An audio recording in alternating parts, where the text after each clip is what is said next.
28 March శుక్రవారం రోజు Thailand మరియు మయన్మార్లో నిమిషాల వ్యవధిలో వచ్చినటువంటి 2 భూకంపాలు మొత్తంగా మయన్మార్లో ఇటు థాయిలాండ్లో తీవ్ర నష్టాన్ని మిగిల్చాయండి. ఏది ఏమైనా పెను తీవ్రతతో వచ్చినటువంటి ఈ భూకంప తాకిడికి వందల మంది ప్రాణాలు కోల్పోగా వేల మంది ప్రమాద బారిన పడ్డట్టుగా ప్రాథమిక సమాచారంతో తెలుస్తుంది. ఇందులో ఈ ప్రమాదంలో ఇంకా మరణించే వాళ్ళ సంఖ్య పెరుగుతుండొచ్చు అని చెప్పేసి గవర్నమెంట్ వర్గాలు తెలియజేస్తున్నాయి.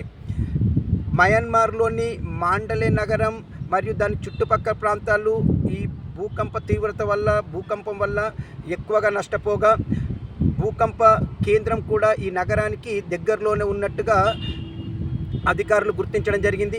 ఏది ఏమైనా ప్రకృతి ప్రకోపానికి బలైనటువంటి థాయిలాండ్ మయన్మార్లు అతి త్వరగా కోలుకొని తిరిగి గాడిన పడాలని నేను కోరుకుంటున్నాను. ఇట్లు దినేష్ గంగ.